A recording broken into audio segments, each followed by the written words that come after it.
got some Texas style leatherworking. You know, Texas has its own style as well. This here would have been stuff you saw across Texas. Probably the saddle shops that made this famous would have been like, well, S.D. Myers is one of the well-known ones. They were out in, first they were in Sweetwater, Texas, and then they moved out to El Paso, Texas. They are very well known. They were the saddle shop that built, at one time they built all of the leather for the Texas Rangers, all the gun leather and belts and everything that those guys used, saddles and such back in that day. I know I saw pictures of and the pattern that they used to make General George Patton's holster and belt that he wore to Europe during World War II. They were the ones, because there's a military, was it Fort Bliss? I don't remember. There's an army base right there, and so he was stationed there, and that's where he got some stuff. So what is Texas style? Well, Texas has its own style. They're just like any other bunch. You know, they're pretty proud of what they do as well. Texans sometimes are more proud of what they do than. I'm not a Texan. We're not a Texan. Okay. Make sure that we're not Texans. Yeah, but they are. So here's kind of a classic. I've got several pieces to show you. This one here is kind of a classic. There's a style of well, about both these. This one here even has a bit of a circular pattern. People will look at this one here and say, "Oh, well, look at that Sheridan style stuff." But no, it's not. This is Texas style. So let me show you a couple things that makes it uniquely Texas style. And one is this flower. This flower actually was called a Fort Worth rose at one time, distinguished by having this cluster of petals around here and the seeds in the center, but then it had a little ring of seeds right below that and then another layer of petals behind that. That was used, I've shown this to some some saddle makers that have been around for a long time building stuff, and one of them said, "Yeah, I wish I had $1 for every one of those I had to carve in a piece of leather." You know, I think every saddle maker used that flower. This here is a 5-point flower. There's a lot of. This is something that virtually every style of leather carving uses some sort of a 5-point flower like that. It's a very easy one to work with. So that's it. But what else is distinctly Texas about it? One is the way the scrolls are done. You notice that these here are very slick and smooth. They don't have a veiner running around the outside of them. And that's one of the things that was often done with your Texas style. Also, the acanthus leaf that you see here and you see here, often an acanthus leaf, well, like here, I'll borrow this one for a minute. And acanthus leaves will have a leaf coming off of both sides of it here and a large leaf in the middle, and then a line up the middle of it with the camouflage on one side, veiner on the other. The ones that they often used in the Texas style stuff had a twist in the middle of it. This one here, that other leaf is hidden behind here, and so you only see like one half of it. And so there's not a camouflage showing on this side. You just have the veiner off on that side. So that's a little, in fact, you can see it here on this one a little bit better. There's a very much that Texas style of an acanthus leaf that's done. So a different way of doing that. These are also some flowers that were often used in that type of stuff. Here's another way that they did the scrolls. You notice that here you're using a veiner tool around the inside of it. Usually when you see scrolls being done, the veiner runs around the outside of the scroll, and that's kind of what everybody does because that's what they've seen how to do. But this is another older way in which they did that. They also, I guess, kind of interesting about this one in particular anyway, is how it began. This one here kind of reverses itself. This pattern it's a long flowing pattern like this here. It doesn't get caught up in running in circles or anything like that. It's just a nice long flowing pattern that fills in areas like that. This is one that I drew up using all the different elements and such, and then I left this space out here, so I put an old piece of barn wood in there and painted the Texas flag on there, and then made it all faded out like that, so it made it work like that. But anyway, that's your Texas style stuff. So is this. Even though it has the circular thing going on, it still has a lot of that. All of the different regional styles often used a circular flow to their pattern. So there's nothing unique about that. And I don't know if I did anything on the inside. I didn't. and then back with some decorative cuts. And then the other piece I've got here that's very Texan, even though the guy that did it doesn't live in Texas. But I can tell you about his story. This here was done by Eddie Brooks.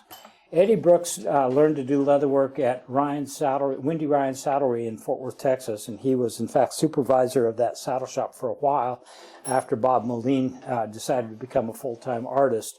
And anyway, so this is where he was at the time. He then went out and worked for Capriola's out in Elko, Nevada for a number of years, and then he went off and opened up his own shop and worked out of his garage, and he's now old and decrepit and can't hardly do anything, but he's still alive. Great old fellow. Golly, the stories that guy's got are just unbelievable. But anyway, this was a rear seat jockey is what this, jockey on the back of a saddle. Usually you got the skirt, and then this here would have fit around the saddle seat itself. There's two of these, and they're usually stitched together across the middle of the back like that, and so that's what this piece is. But the carving on here, again, is very Texas. You can see that in the way the scrolls are done here. He did, and this is very. Well, it's a very fine piece of work. You just don't have the little the acanthus leaves and things like that. A lot of these kind of leaves. But let me show you a couple things that may or may not show up there. This one and the other ones I showed you were done with a matting style backgrounder, and that's one of the things that was kind of something that was popular with the Texas style of leather carving, was the matting style backgrounder. They used that quite a bit. You'll see that in the California. I'll show you some of that in a bit. But the California, they weren't quite as dominant as that, but that's kind of where that came from. Anyway, this is some great leather work from one of the great guys out there that contributed a lot to this industry. His pattern does not have a circular or any flow. I mean, he's got a flower, and then he's got this busting out of here. This here just kind of starts all on its own and wraps around to make the flower. This flower here is up here, and then it runs over and connects to that one, but that's a standalone piece. And you see how there's if you're trying to get your head around how does this pattern flow, it don't. But you know, it's got a lot going on with it. You know, it's a very busy, very intricate pattern, but it's not, you can pretty well tell. I'll bet knowing him, I'll bet he tapped off these flowers where they're at and then freehanded the rest of this with a swivel knife. Knowing him, knowing his experience and such, that's probably how he did it. So you were going to say something. Whenever I draw a pattern, that's always what I worry about, is making it flow from one area to the next. Mm-hmm. And that amazes me. It shows me that things don't have to be a certain way. That's exactly what it shows you. And then here's one more piece that has, well, this one is probably Jim Linnell visiting Texas and other parts of the world. This one here is one that I did, and here we've got the sunflowers, like I just did a video on sunflowers, and so I never got around to coloring these, but here's sunflowers in the corner, and then I had this space in the center. What do you do with that? Well, grabbed some leaves that I have seen used. A guy by the name of Kerry Blanchard, great leather carver. He was over in Nacogdoches, Texas. He's dead, but he used that kind of a leaf a lot, and it's just a real interesting leaf. Great space filler. In fact, it kind of becomes the flower in here. It becomes the dominant thing in there. And you can see that it just kind of busts out and runs wherever it wants to run. And when you do a pattern like this is really an easy pattern to lay out. I only had to really draw this much of it, because this side here is just a mirror of that, you know, so I didn't even have to redraw that. These openings here, I did put different sunflowers in there just so that it wasn't a duplicate there, but that's kind of what happens. And ultimately, and you'll see this in some other stuff here when I get to it and show you, but leather styles like this, if you'll study them, see, here's your Northwest type of thing going on here where I made that change directions there. This here is me incorporating stuff from other regions and putting it together to make a pattern that's my pattern. And you know, if you didn't know what I've been showing you about different regional styles, you wouldn't know. You would think this is all something that came out of my head, but it isn't. It's stuff that you borrow a little of this and a little of that. Next thing you know, you got your own style.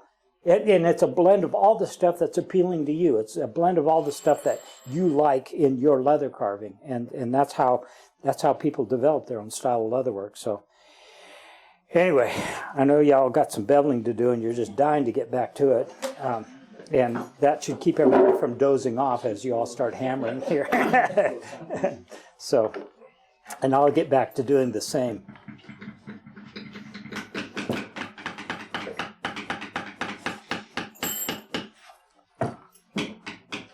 Oak leaves not a thing for Texas style. Say that? Texas style is not heavy on the oak leaves. There is a Texas style of oak leaf, yes. There's a guy by the name of Jalen Gore used to build saddles for Billy Cook. Billy Cook, and he used to be his main guy that did all of his carving for him, and he developed a style of leaf, a style of pattern for oak leaves called river oak, and it's very much uniquely his. And I don't have anything here that has that on it, I don't think. But yes, there is a style. There's a California style of oak leaf pattern. There's a Texas style of oak leaf pattern. There's a Arizona style of oak leaf pattern that is distinctive. In fact, there's a Northwest style oak leaf pattern right here. This right here. I mean, that's what you found on that piece there by Ray Holes. So yeah, oak leaves have filtered into all of the above. Maple leaves are really good too, but you don't see a lot of them being done in Texas.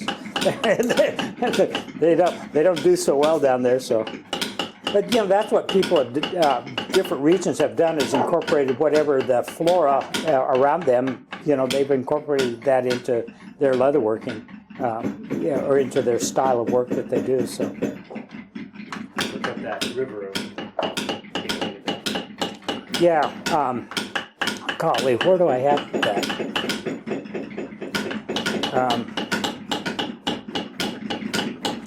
I don't know. Somewheres. I mean, I've done it, and it's really cool. But I don't know where I could lay hands on a copy to show you right at the moment.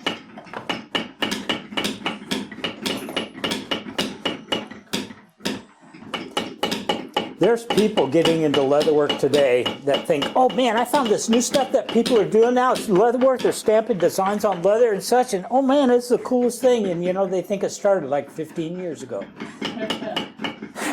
And they just discovered it. And that could be further from the truth. You know, obviously, this goes back a long, long ways.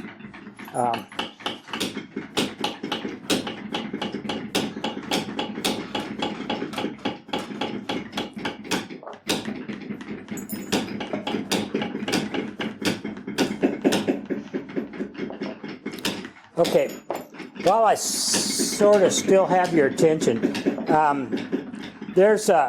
I have one more of these. Well, no, I have a whole bunch of these divided lines here. How do you double bevel? I was being a smart aleck earlier, and I said that you just put two bevelers in your hand and you just go at it. But there's more to it than that.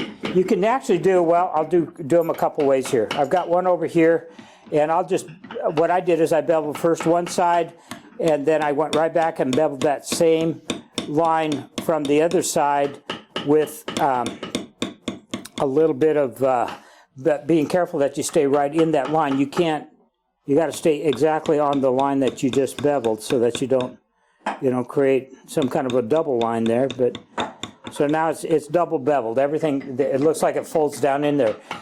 And so you all can do that because you all have a beveler. But what I use often, being the leatherworking guy that does a lot of pictorial stuff, there's a tool that they made. I sure hope I brought it. Yeah, here it is. Okay. There's a tool they made, and it's kind of for like doing feathers and stuff. The number on it's F120, and here's what it looks like. It's actually kind of almost like a feather. It's a V-shaped tool. It's got a wedge, and it's got some lines that that kind of run a little bit diagonally off of that. And you know what? It works slicker as all get-outs to just run that down the middle of a line like this. And it does the double beveling just like that. And not only that, it leaves a little bit of a neat line texture that runs out like that away from it. So that's another tool that you can use. So if you're looking for a reason to go buy some more tools,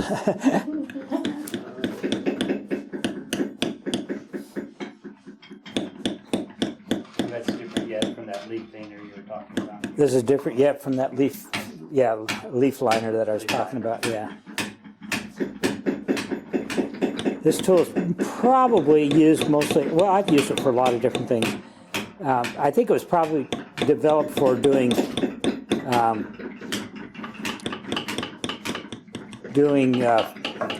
feathers and stuff like that, but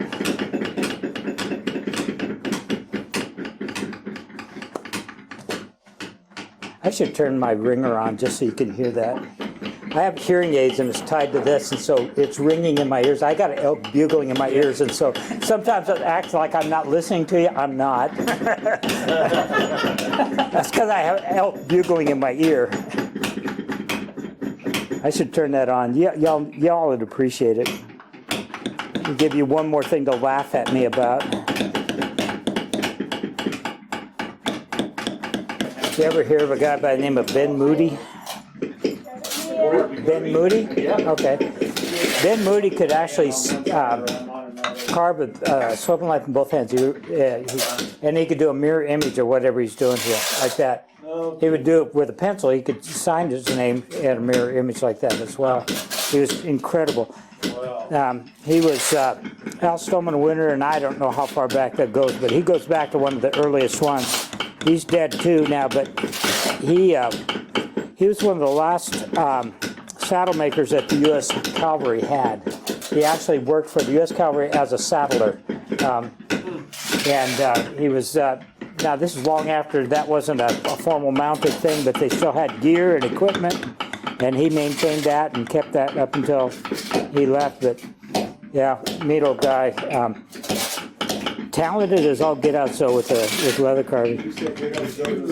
No, Ed Stokes. Stokes? Well, that's No, where I started it, because I didn't know that one. was volunteer on West Overheard Fort Riley up in Kansas Yeah. has an active down there. Calvary post, and they have a leather shop where they can make for your saddles and all the Really? leather gear goes I'm on. always volunteering. It's one of the MOSs that they have that goes from the That's cool.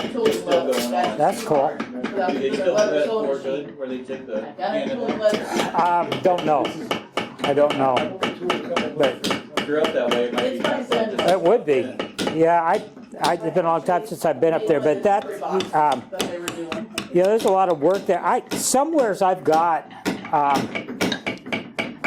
a manual on how to tear down your McClellan saddle and rebuild it and re-oil it and everything. And it was something that was issued to the cavalry, so they would have a guide to maintain their gear.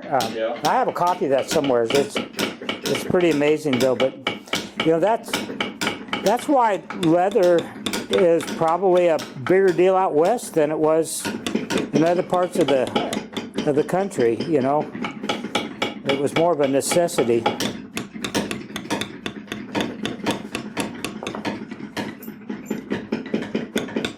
I bet Fort Riley still has a lot of those manuals. Probably do. In fact, what I have may have come from there. I don't know. You think I've got a lot of stories. I don't. Seriously. The year that I won the Stolman Award, well, after Al Stolman died, he never came out of Canada. When he moved up there in 1968, he never came back to this country before he died. He stayed up there that whole time. Why? I don't know. He's just bullheaded, I don't know. But after he died, Ann Stolman, his wife, she made it to Sheridan a couple of times. And one of the times that she was there was the year that I won the Stolman Award. And so she actually hung it around my neck. Now you talk about somebody that was without words. yeah, what are you going to say? You know, here's the person. This is Ann Stolman. Just put this on here, and you know. So what do you have to say? You know. Anyway, but the next day, what was cool about that was the next day I was running the Tandy leather booth there, and so I'm in the booth working, and we just got opened up, and here comes Ann, and she's carrying these books, these big notebooks. They're probably this thick, you know, like this here. Each one of those pages in there is a piece of leather that Al carved. He would make, and she had 3 of them, 3 of these books. So they're like, she's got this much stuff she's carrying in there, and she wants to sit in the booth and visit. So you dang right, you can sit in the booth and visit. You know, so I fixed up, got some chairs off in the corner. I mean, our booth wasn't much bigger than this table right here, you know. So I got us a couple chairs over here in the corner, and so she proceeds to we sat there and started flipping through these books, and every one of those had a story with it. You know, she would be, and you talk about she had been around a lot of guys, and probably could talk with all of them in whatever language they wanted to hear. But anyway, so she was telling me about, you know, their life together, her and Al. I never got to meet Al Stolman, but she told me an awful lot about their life together, and I learned a lot about him listening to her. And she would, as she was flipping through these books, she tells about their adventures, you know. And Al was just an incredible artist. He would, you know, capture just about anything in leather.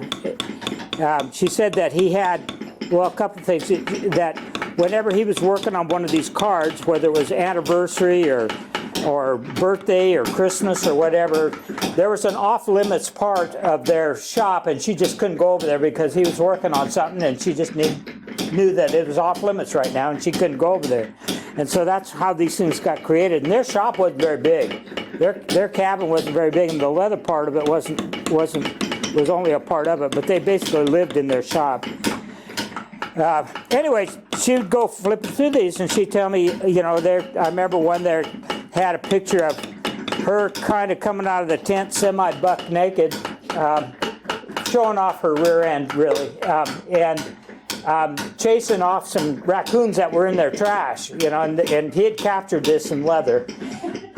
But the way she told the story, she said, yeah, so that's, you know, those raccoons got into our trash, and all Al would do is sit there and laugh at me, the son of a, you know, she just really plain laughed like that about Al Stolman, you know, and, you know, all I could do is just sit there and laugh. I would give anything to have had a microphone like this, to be able to capture that conversation. It would have been priceless to hear those stories about their life together, you know. You know, she just had so many of those, and I can't even begin to even remember them. But what are you going to do? You sit there and listen, soak it up for all you're worth, you know. And that's what I did. And you know, you talk about memories. There's a lot of those kind of things like that are, well, going back to the quitting a really good paying job to do something stupid like go to work for minimum wage. That's some of the payoff that came with that. So That's a perk. yeah, that's a perk, and you know that didn't show up in the paycheck, but man, my life is richer because of it, and so many things like that. So she was just awesome. One of the guys that used to do an awful lot of this three-dimensional embossing and stuff, and really kind of popularized it, was a guy by the name of Rob Bard. He was I think it was a Sioux Indian. He learned his initial skills as a guest of the Colorado State Penal Institution up there, and but when he got out, he went out there and made really a name for himself doing leather work all over the place. He traveled all over the world even doing it. But he was one of the biggest jokesters you ever met in your life. Y'all ever hear of a guy by the name of Dusty Johnson? He's passed away too. Dusty Johnson. Dusty Johnson, if you ever met him at these shows, he dressed up kind of like Roy Rogers. I mean, he had the sparkly shirt and press shirt, and he was dressed to the nines as a Hollywood cowboy looking kind of a guy, but wasn't really that kind of a guy. But he would show up there, and his wife had some money. They had an oil well or two on their property, and I think that's kind of why they had some money. And so one year, they had the show. At the time, it was a Holiday Inn, and they had the big holodome out there, and big canopy where you drive your car under. When you arrived, you get checked in and everything. Well, Dusty Smith, he shows up in driving an Excalibur. Now, an Excalibur is kind of a show-off vehicle. They're pretty fancy. Low to the ground, two-seater, convertible top, and a long old nose out in front of them. Pretty fancy-looking rig. But no, he ain't gonna park that in the parking lot. It stayed parked underneath that canopy and such. So, Rob Barr and Robert Beard got together, and they, one evening, later at night, I guess I should say, went out there, and they went over to the gas station. They got him a can of 30-weight motor oil, and they kind of crept underneath there, or reached under as best they could, and basically dumped it out on the ground. And enough to where it ran out from underneath his vehicle. And so Dusty, he comes out there, and he sees that, and oh my God, his car's leaking oil. He's got so he calls it tow truck. He has his car, his Excalibur loaded up onto one of these flatbed haulers, hauled all the way back to Loveland, Colorado, to his mechanic so he could look it over, see what's wrong with it, because he wasn't going to start it, he wasn't going to wreck it, And anyway, that was the kind of character. And the leather business is full of those kind of characters. There's a lot of just people with some great personalities and some great, they're characters. They're characters, I guess, is the best way to say that. I had the opportunity, well, I don't know, if y'all ever listen to me talk very long, you'll learn that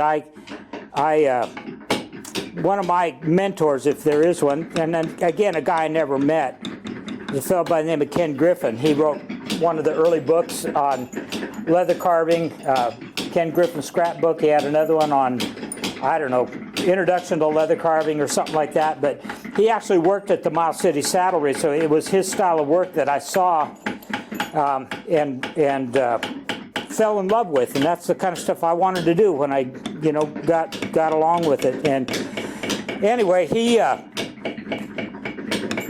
started out as he was a saddle maker, and was building saddles. He was out in New Mexico at the time, and he ran into a guy by the name of Howard Hughes. Howard Hughes was out there filming a movie, I think it was called The Giants, and that, of course, is a cowboy movie, and so they had horses and all that, and Ken Griffin signed on to just take care of their animals and such, and when that shooting was over, they, with the movie and all, they headed back to California.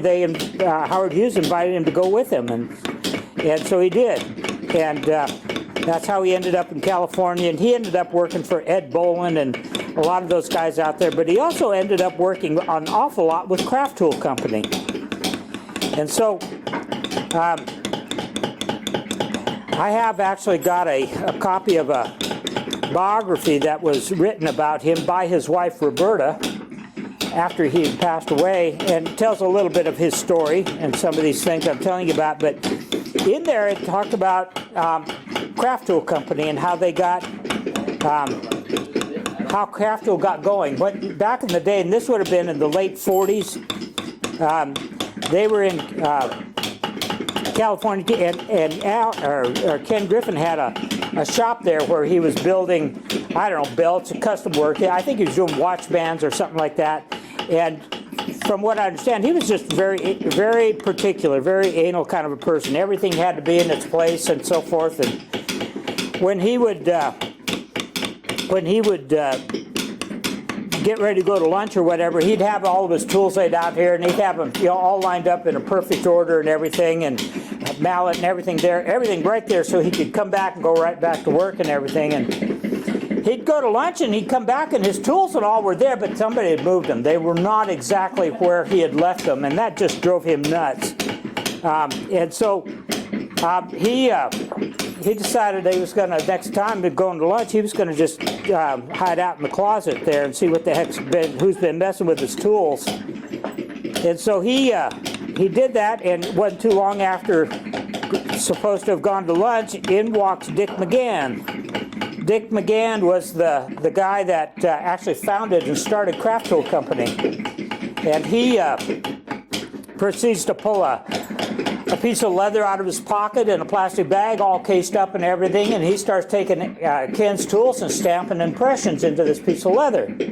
Well, about that time, Ken had all he could take of that, and he comes busting out of the closet and says, "What the heck?" And that may not have been the language he used, but he come out of the closet, wanting to light into this guy for, "What are you doing messing with my tools?" And Dick McGann, he says, "Whoa, whoa, whoa, whoa." He said, wait, no offense. I mean, this craft tool thing is starting to take off a little bit. We need new tool designs. And, your tools work. And we just wanted to have some new patterns to work with." And he said, "Well, why didn't you ask? And I'd have let you do it." And so the story is that he let him take, going forward, let him borrow his tools and make impressions with them and so forth. So much of what we are using right now today that were all some variation that came from Craft Tool Company at some point, probably were made from some of the homemade tools that Ken Griffin used out there in California, because that's how that story began. And you know what?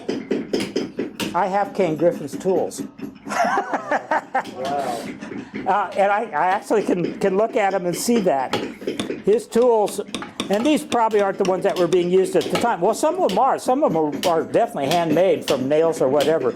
But I also have a number of, he used some stuff from Macmillan. He had some craft tools. The story is that after that little get-together about about them copying his tools, McGann would give him a handful of tools, 15, 20 of every new tool that they made where they copied them off of Ken's. And according to what Roberta wrote, was that Ken would just sell them off. He'd, for whatever, cigarette money or beer money or whatever, because he always preferred the ones he made better, So, but he does in this collection. I have a bunch of those older craft tools that he was using. I have some Hackbarth ones. He used Hackbarth quite a bit, and some homemade ones, Macmillans and such. But yeah, he was a character.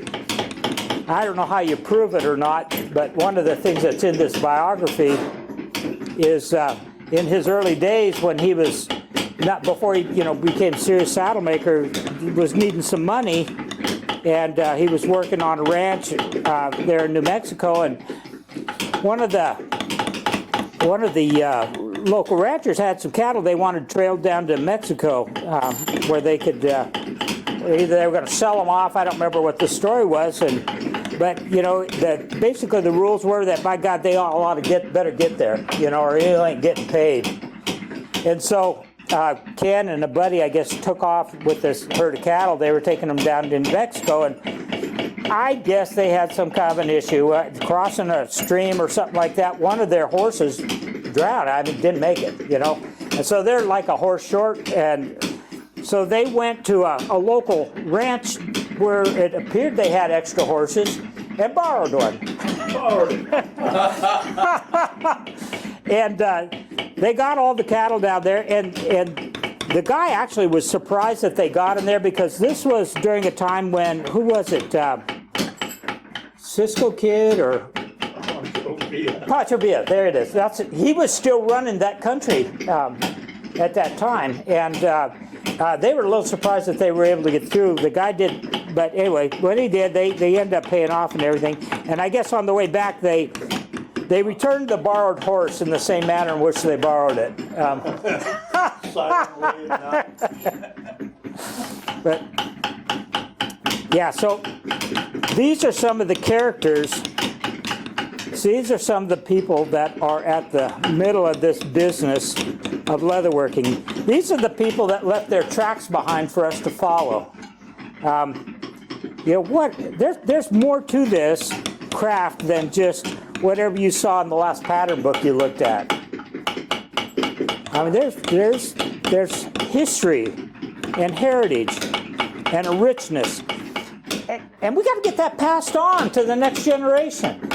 We got to make sure that those that come after us can appreciate all of this. I mean, this is why this is such fun stuff and such rich stuff to be a part of.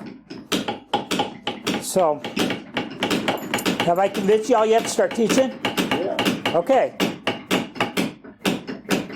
Was the first saddle maker that I worked for. He said the leather business is not a saturated industry. Oh, not. So I mean, you know, not just everyone does it. Not just everyone knows what there is to know about it. That's a fact. Quite often these classes, people will think they're doing terrible because yours doesn't look just like mine. Yeah, well, guess what? If you were making stuff for somebody out there that doesn't do leatherwork, but they wanted something like this, they don't know as much about leatherwork as you do. And the reason mine looks better than yours is because you haven't put as many miles on your tools as I have. But the guy that or gal that you're selling something to is the same way. And so it doesn't have to be perfect. I tell people quite often, you know, leather's amazing. It really is. The stuff we make, it isn't just some hunk of leather when we get done with it. You know, you're making things that become cherished items for folks. I have my grandfather's wallet, and you know what? It's priceless. It's priceless. It's something that's been handed down. It's my grandpa's wallet. I have my mom's purse I made for her about 40-some years ago. She quit using it because it was too heavy. It's because she put too much junk in it, I know, but she didn't use it all that long, but I have it. And you know what? What's priceless about it, well, first of all, that it was my mom's, but it's the memories that are attached to that.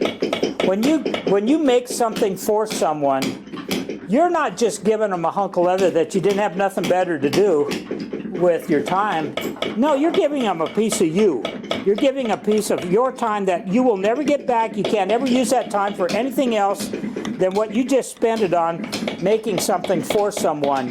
And you know what? They appreciate that. I have heard of people that have gotten into some serious fights at the reading of wills, because that one thing that belonged to grandpa or grandma or uncle or whatever, that was that prized piece of leather, something that somebody's made for them for a special reason. Who got to claim that became a major point of contention. So don't take lightly what you do. That's why this stuff has to get passed along.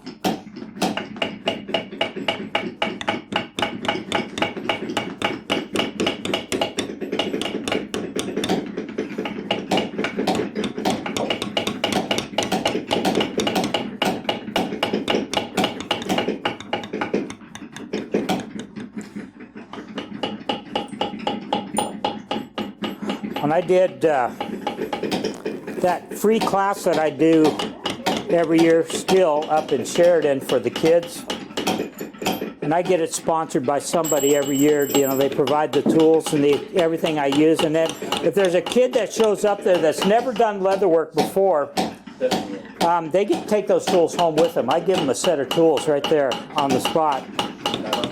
And there was one year I had a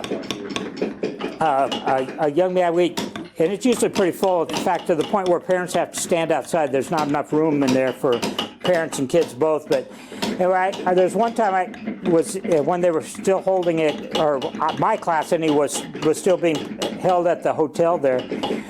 This lady brought her little boy in there, and her little boy was kind of, you know, spindly looking. But anyway, she was hovering pretty close and so forth. And he kept telling her, "Mom, go, I'm all right. Go ahead. Yeah, I'm all right." And you know, so Mom went to the edge of the door and kind of stood there and watched what was going on, and we had our class, and this little guy just had the time of his life. He was having fun making things, and when he'd get something done, he'd hold it up and show it to his mom and everything. And I look over there at Mom at one point, and she's over there just boo-hooing like crazy. She's just crying her eyes out. And so I go, what's wrong? You know, and she said, Daryl, and I don't remember exactly if that was his name, but she said, you know, I haven't seen him smile like that, and I don't know when. He's got cancer, and I don't know how much longer he's got, but to see him having that moment like that, I can't thank you enough. And you talk about a messed up guy after that. You know, when you know that you helped a mom and a boy have a moment that at least she'll cherish the rest of her life. You see why it's easy to have a passion about what I do? We do more than just hammer on leather. We touch people's lives with this, and I shared with you some of the people who literally their lives have been changed because they got involved with leatherworking. Anyway, does it sound like I get preachy sometimes? I wouldn't say preachy. It's fun stuff. By talking all the time like this, nobody asks me questions. Did you notice that? So I think they're shy. They don't want to interrupt me when I'm on a roll, I guess. I don't know. Everybody's got this beveling thing down, though, right? No problem. Everybody's doing it perfectly and smooth, and nobody needs any extra assistance. Well, under the flower and that tool you're using, did you just go under it or all the way around that main part? I just went. Good question. I went around, if we are on the picture here, I went around this part right here below the bowl of it. That's all. I didn't go all the way around up here. I just did this here because this is where these petals meet that. If you look at the pattern, you'll see that I've got some veinner impressions that we'll use to help draw your eye to that where those two pieces meet, but that comes in a minute or two.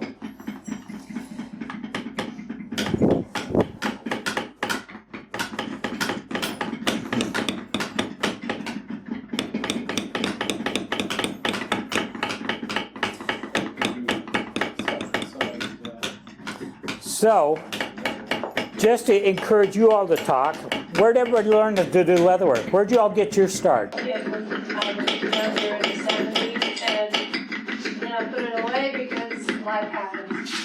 And then I got back to it 3 years ago. Believe it or not, I've heard that story before about life happening and stuff. I have heard that before.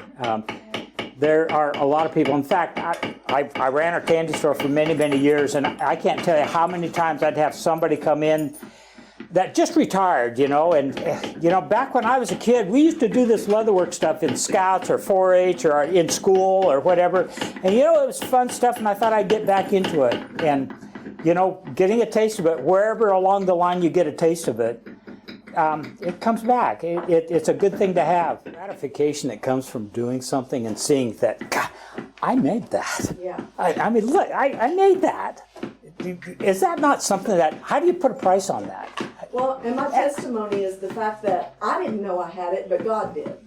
How many people need to have that feeling that I can do this? A lot of people are looking for something that they can look at and say, I can do it. I made that. The sense of gratification and satisfaction that comes from doing things like that. Well, and That's the other thing that you get. Teaching